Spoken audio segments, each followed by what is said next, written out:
ನಮಸ್ಕಾರ. ನಾನು doctor Girish mood. ಇವತ್ತಿನ ದಿನ ನಿಮ್ಮ ಜೊತೆ ನಾನು ಎರಡು ಸನ್ನಿವೇಶಗಳನ್ನು ಹಂಚ್ಕೋತೀನಿ. ಎರಡೂ ನನ್ನ ಸುತ್ತಮುತ್ತಲಿನ ಅಥವಾ ನನ್ನ ಆಪ್ತ ವಲಯದಲ್ಲಿ ಇರುವ ಜನರಿಗೇ ಆಗಿದ್ದು. ಅದರಲ್ಲಿ ಒಬ್ಬರಂತೂ ಇಡೀ ನಮ್ಮ ಕರ್ನಾಟಕ ರಾಜ್ಯಕ್ಕೆ ಬೇಕಾದವರು. ಅವರು ನಮ್ಮ ಸಭಾಪತಿ ಮಾನ್ಯ ಶ್ರೀ ರುದ್ರಪ್ಪ ಲಮಾಣಿ ಅವರದ್ದು. ಈ ಎರಡು ಸನ್ನಿವೇಶ ಏನಕ್ಕೆ ಹೋಲಿಕೆ ಮಾಡಿಬಿಟ್ಟು ನಿಮ್ಮ ಜೊತೆ ಹಂಚ್ಕೋತಾ ಇದ್ದೀನಿ ಅಂತಂದ್ರೆ, ಈ ಇಬ್ಬರು ವ್ಯಕ್ತಿಗಳಿಗಿದ್ದು ರಸ್ತೆ ಅಪಘಾತ ಆಗುತ್ತೆ. ರಸ್ತೆ ಅಪಘಾತ ಆದಮೇಲೆ ಇದ್ದಿದ್ದು ಏನು ನಾವು ಕುತ್ತಿಗೆ ಹಿಂದಿಯ ಬೆನ್ನುಹುರಿ ಅಂತ ಬಿಟ್ಟು ಹೇಳ್ತೀವಿ, ಅದನ್ನ ಸರ್ವೈಕಲ್ ಕಾರ್ಡ್ ಅಂತ ಬಿಟ್ಟು ಹೇಳ್ತೀವಿ. ಅದೇ ಜಾಗದಲ್ಲಿ ಪೆಟ್ಟು ಬೀಳುತ್ತೆ. ಆ ಪೆಟ್ಟಿನಿಂದ ಅವರಿಗೆ ಸ್ವಾಧೀನ ಹೋಗುತ್ತೆ, ಕೈದು ಕಾಲ್ದು ಸ್ವಾಧೀನ ಹೋಗುತ್ತೆ, ಕಮ್ಮಿ ಆಗುತ್ತೆ. ಅದಾದಮೇಲೆ ಅದಷ್ಟೇ ಅಲ್ಲದಲೇ ಒಂದು ಹಂತಕ್ಕೆ ಅವರ ಉಸಿರಾಟದ ಮಸಲ್ ಅಂತೀವಿ, ಡಯಾಫ್ರಮ್ ಅಂತೀವಿ, ಅದಕ್ಕೂ ಎಫೆಕ್ಟ್ ಆಗುತ್ತೆ. ಸೊ ಇಲ್ಲಿ ನಾನು ಮುಖ್ಯವಾಗಿ ನಮ್ಮ ಉಪಸಭಾಪತಿ ಏನಿದಾರಲ್ಲ ಮಾನ್ಯ ರುದ್ರಪ್ಪ ಲಮಾಣಿ ಅವರ ಒಂದು ಸುತ್ತಲಿನ ಒಂದು ಸನ್ನಿವೇಶ ನಿಮ್ಮ ಜೊತೆ ಹಂಚ್ಕೋತೀನಿ. ಅವರಿಗೆ ಆಕ್ಸಿಡೆಂಟ್ ಆಗಿದ್ದು ಮಾರ್ಚಲ್ಲಾಯಿತು. ಸಾಮಾಜಿಕ ಜಾಲತಾಣದಲ್ಲಿ ನೀವೆಲ್ಲ ನೋಡಿದ್ದೀರಾ ಅದರದ್ದು ಕಂಪ್ಲೀಟ್ ಹಿಸ್ಟ್ರಿನ. ಅವರಿಗೆ ಅಲ್ಲಿಂದ ದಾವಣಗೆರೆ ಕರ್ಕೊಂಡು ಹೋಗ್ತಾರೆ. ದಾವಣಗೆರೆಯಿಂದ ಬೆಂಗಳೂರಿಗೆ ಜಯನಗರಕ್ಕೆ ಬರ್ತಾರೆ. ಜಯನಗರದಿಂದ ಮತ್ತಿನ್ನೊಂದು ಆಸ್ಪತ್ರೆಯಲ್ಲಿ ಅವರ ಶಸ್ತ್ರಚಿಕಿತ್ಸೆ ಆಗುತ್ತೆ. ಈ ಮಧ್ಯದಲ್ಲಿ ಅವರನ್ನು ನೋಡೋದಕ್ಕೆ ನಾನು ಜಯನಗರಕ್ಕೆ ಹೋದಾಗ ಆವಾಗ ನನಗನ್ನಿಸ್ತು, ಈ ರೀತಿಯ ಒಂದು ಅಪಘಾತ ಈ ಕರ್ನಾಟಕ ಸರ್ಕಾರದ ಒಂದು ಉನ್ನತ ಅಧಿಕಾರಿ, ರಾಜಕೀಯ ಮಟ್ಟದಲ್ಲಿ ಅಷ್ಟೇ ಅಲ್ಲ, ಆಡಳಿತ ವರ್ಗದಲ್ಲಿ ಒಬ್ಬ ಉನ್ನತ ಅಧಿಕಾರಿಗೆ ಏಟು ಬಿದ್ರೂ ಸರಿಯಾದ ಚಿಕಿತ್ಸೆ ಸಿಗ್ತಾ ಇಲ್ಲ ಅಂದಾಗ ನನಗೆಲ್ಲೋ ಒಂದು ಕಡೆ ನೋವಾಯಿತು. ಈ ರಸ್ತೆ ಅಪಘಾತ ಆದಾಗ ಪ್ಲಸ್ ಅವರಿಗಿದ್ದ ಏನು ತೊಂದರೆಗಳಾದಾಗ ಮುಖ್ಯವಾಗಿ ಆ ರಸ್ತೆ ಅಪಘಾತ ನಡೆದ ಸ್ಥಳದಿಂದನೇ ಈ ರೀತಿಯ ರೋಗಿಗಳನ್ನು ನಾವು ಸ್ಪೈನಲ್ ಬೋರ್ಡ್ ಅಂತ ಬಿಟ್ಟು, ಸ್ಪೈನಲ್ ಬೋರ್ಡ್ ಮತ್ತೆ ಸರ್ವೈಕಲ್ ಕಾಲರ್ ಅಂತೀವಿ, ಇವೆರಡನ್ನು ಹಾಕಿನೇ ಅವರಿಗೆ ಯಾವುದೇ ಒಂದು ಆಸ್ಪತ್ರೆಗೆ ಟ್ರಾನ್ಸ್ಫರ್ ಮಾಡಬೇಕು. ಏನಕ್ಕೆ ಅಂತಂದ್ರೆ ಆ ಸಮಯದಲ್ಲಿ ಬೆನ್ನುಹುರಿನಲ್ಲಿ ಯಾವ ಮಟ್ಟದಲ್ಲಿ ಅನಾಹುತ ಆಗಿದೆ ಅಂತ ಬಿಟ್ಟು ಗೊತ್ತಾಗೋದಿಲ್ಲ. ಅದು ಮತ್ತೆ ಜಾಸ್ತಿ ಆಗಬಾರ್ದು ಅಂತ ಬಿಟ್ಟು ನಾವಿದು ಸ್ಪೈನಲ್ ಬೋರ್ಡ್ ಮತ್ತೆ ಸರ್ವೈಕಲ್ ಕಾಲರ್ನಿಂದನೇ ಅವ್ರನ್ನ ಟ್ರಾನ್ಸ್ಫರ್ ಮಾಡಬೇಕು. ನೀವು ಇವಾಗ ಮತ್ತೆ ವಾಪಸ್ ಹೋಗ್ಬಿಟ್ಟು ಮಾನ್ಯ ರುದ್ರಪ್ಪ ಲಮಾಣಿ ಅವ್ರದ್ದು ಫೋಟೋಗಳು ನೋಡಿದ್ರಿ ಅಂತಂದ್ರೆ ಇದ್ಯಾವುದೂ ಅವರಿಗಿರಲಿಲ್ಲ ಟ್ರಾನ್ಸ್ಪೋರ್ಟ್ ಮಾಡಿದಾಗ. ಅದಷ್ಟೇ ಅಲ್ಲದಲೇ ಹಲವಾರು ಆಸ್ಪತ್ರೆಗಳನ್ನು ದಾಟಿ ಬಂದಾಗ ಒಬ್ಬ ಮನುಷ್ಯನ ಮನಸ್ಸಿನಲ್ಲಿದ್ದು ಹಲವಾರು ಡೌಟ್ಸ್ಗಳನ್ನು ಬರ್ತವೆ. ಅಯ್ಯೋ ಇದು ಸರಿನಾ ತಪ್ಪ, ಮಾಡೋದೋ ಬೇಡೋ ಹೆದರಿಕೆನೂ ಇರುತ್ತೆ ಆಸ್ಪತ್ರೆ ಅಂದ ತಕ್ಷಣ. ಇದ್ರ ಮಧ್ಯೆ ಇನ್ನೊಂದು ಒಂದು ವಿಚಾರ ನಿಮ್ಮ ಜೊತೆ ಹಂಚ್ಕೋಬೇಕು ಅಂತಂದ್ರೆ, ಯಾವಾಗ ನಾನು ಅವ್ರಿಗೆ ಹೋಗಿ ನೋಡಿದಾಗ ಹಾರ್ಡ್ ಕಾಲರ್ ಇಲ್ಲ, ಅವರಿಗೆ ಆ ಸ್ಪೈನಲ್ ಪ್ರೊಟೆಕ್ಷನ್ ಅಂತ ಬಿಟ್ಟು ಏನಿದೆಲ್ಲ ಅದು ಸರಿಯಾಗಿ ಸಿಗ್ತಿಲ್ದಿದ್ದಾಗ ಸ್ವಲ್ಪ ನೋವಾಯಿತು.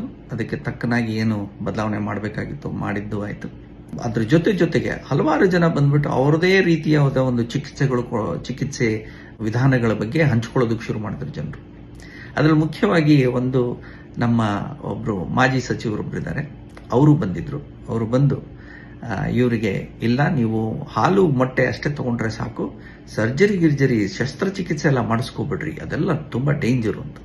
ಹಲವಾರು ಜನ ಈ ರೀತಿ ಕುಚೋದ್ಯದ ಮಾತುಗಳು ಆಡ್ತಾರೆ. ನಾನು ಅದನ್ನು ನೋಡ್ತೀನಿ. ಇಂಡಿಯಾದಲ್ಲಿ ಇದ್ದಿದ್ದು ಬಹಳ ಕಾಮನ್ ಇದೆಲ್ಲ, ಎಲ್ರಿಗೂ ತಿಳಿದಿದೆ ಅಂತ ಬಿಟ್ಟೇ ಮಾತಾಡ್ತಾರೆ.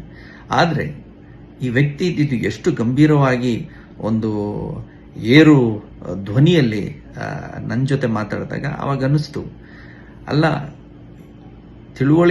ಈ ವಿಷಯದಲ್ಲಿ ತಿಳುವಳಿಕೆ ಕಮ್ಮಿ ಇದ್ರೂ ಎಷ್ಟು ಕಾನ್ಫಿಡೆನ್ಸ್ ಅಲ್ಲಿ ಜನರು ಮಾತಾಡ್ತಾರೆ ಅಂತ ಬಿಟ್ಟು. ಅದು ಇನ್ನೊಬ್ಬ ವ್ಯಕ್ತಿಯ ಒಳ್ಳೇದಕ್ಕಾದ್ರೂ ಇವರು ಯೋಚನೆ ಮಾಡಬೇಕು, ನನ್ನ ತಿಳುವಳಿಕೆ ಮಟ್ಟ ಎಷ್ಟು, ನಾನು ಏನು ಹೇಳ್ಬೋದು ಅಂತ ಬಿಟ್ಟು.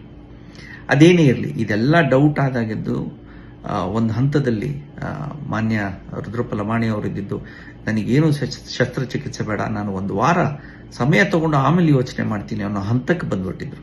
ನಿಜವಾಗ್ಲೂ ಅವತ್ತಿನ ದಿನ ನಾನು ಈ ಮೂಲಕ ಅವ್ರ ಮಗ ದರ್ಶನ್ ರುದ್ರಪ್ಪ ಲಮಾಣಿ ಏನಿದಾರಲ್ಲ, ಅವರು, ಅವ್ರ ಮಗಳು, ಹಾಗೆಯೇ ಅವ್ರ ಅಳಿಯ ಮತ್ತೆ ಅವ್ರ ಮನೆಯವರು, ಇವರು 4 ಜನಕ್ಕಿದ್ದು ಬಹಳ ಮೆಚ್ಚುಗೆ ವ್ಯಕ್ತಪಡಿಸ್ತೀನಿ. ಏನಕ್ಕೆ ಅಂತಂದ್ರೆ ಅವತ್ತು ಇವ್ರ ಜೊತೆ ಗಂಭೀರವಾಗಿ ಹೇಳಿದಾಗ, ಇಲ್ಲ ನೀವು ತಪ್ಪು ಮಾಡ್ತಾ ಇದ್ದೀರಾ, ಇದನ್ನು ಮಾಡಿಸ್ಲೇಬೇಕು. ಹೆಚ್ಚಿನದಾಗಿ ನಾನು ಲಂಬಾಣಿ ಜನಾಂಗದಿಂದ ಬಂದಿರೋದ್ರಿಂದ ನಮ್ಮ ಜನಾಂಗದಲ್ಲಿ ಒಬ್ಬರೇ ನಾಯಕರು ಇರಬೇಕಾದ್ರೆ ಅವ್ರನ್ನ ಉಳಿಸ್ಕೊಳ್ಳೋದು ನಮ್ಮ ಕರ್ತವ್ಯ, ನನ್ನ ಕರ್ತವ್ಯ ಅನ್ನೋ ಒಂದು ಜವಾಬ್ದಾರಿಯಿಂದ ಒಂದು ದೃಢ ನಿರ್ಧಾರ ತಗೊಂಡ್ವಿ.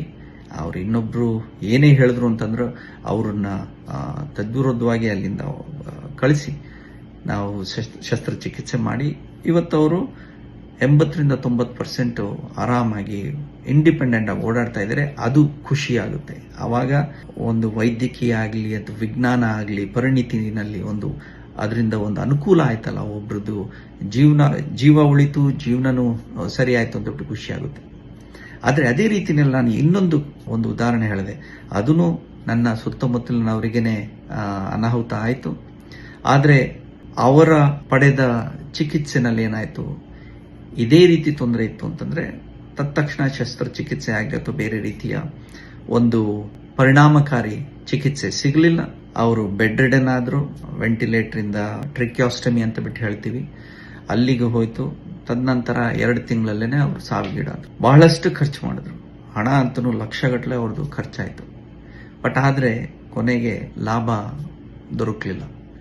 ಇವೆರಡೂ ಸನ್ನಿವೇಶ ನಿಮ್ಮ ಜೊತೆ ಏನಕ್ಕೆ ಹಂಚ್ಕೋತಾ ಇದ್ದೀನಿ ಅಂತಂದ್ರೆ, ಅಕಸ್ಮಾತ್ ಒಂದು ಉದಾಹರಣೆ ಇರ್ತಿರ್ಲಿಲ್ಲ ಅಂತಂದ್ರೆ ಅಲ್ಲಿಯ ಜನ ಏನ್ ತಿಳ್ಕೊತಿದ್ರು, ಇದೊಂದೇ ನಮಗಿದ್ದಿದ್ದಾರಿ, ಅವರ ದುರಾದೃಷ್ಟ ಏನೋ, ಅವರ ನಸೀಬಲ್ಲಿಲ್ವೇನೋ, ನಾವು ಮಾಡಿದ್ದೆಲ್ಲ ಮಾಡಿದ್ವಿ, ಅವರಿಗೆ ಚಿಕಿತ್ಸೆ ಫಲಿಸ್ಲಿಲ್ಲ, ಪರಿಣಾಮಕಾರಿ ಆಗಲಿಲ್ಲ ಅಂತ ಬಿಟ್ಟು ಅಲ್ಲೇ ಬಿಟ್ಬಿಡ್ತೀವಿ.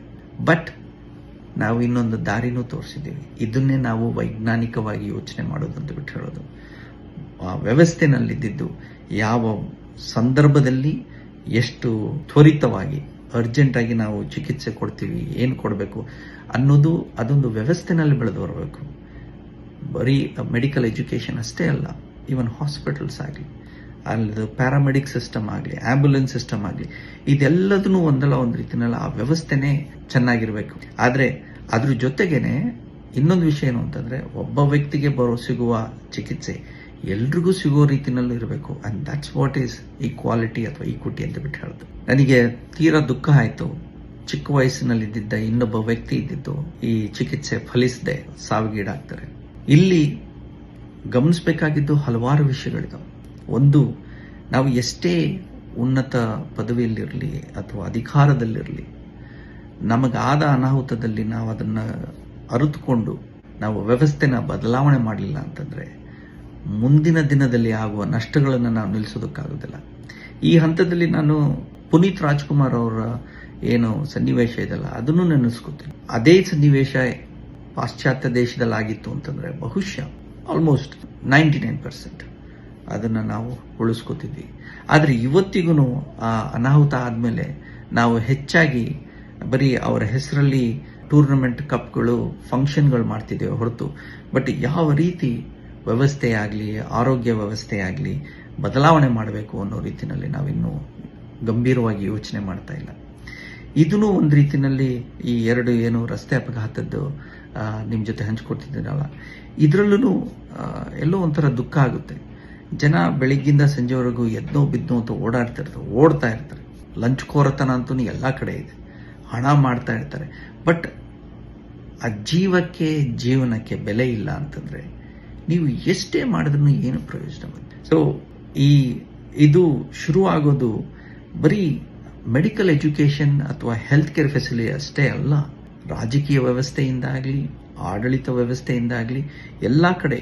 ಇನ್ಫ್ಯಾಕ್ಟ್ ಬೇರೆ ಯಾವುದಾದ್ರೂ ದೇಶದಲ್ಲಿ ಇದಾಗಿತ್ತು ಅಂತಂದರೆ ಒಬ್ಬ ಉಪಸಭಾಪತಿಗೆ ಈ ರೀತಿ ಡಿಲೇ ಆಯಿತು ಟ್ರೀಟ್ಮೆಂಟು, ಅಥವಾ ಅವ್ರ ಟ್ರಾನ್ಸ್ಪೋರ್ಟೇಷನಲ್ಲಿ ಸರಿಯಾದ ವ್ಯವಸ್ಥೆ ದೊರಕಲಿಲ್ಲ, ಅಥವಾ ಏನಾದರೂ ಒಂದು ವಿಷಯ ಇತ್ತು ಅಂತಂದ್ರೆ ಇಮ್ಮಿಡಿಯೇಟ್ ಆಗಿ ಅದನ್ನ ವೆರಿಫೈ ಮಾಡ್ತಾರೆ, ಸ್ಕ್ರೂಟನೈಸ್ ಮಾಡ್ತಾರೆ.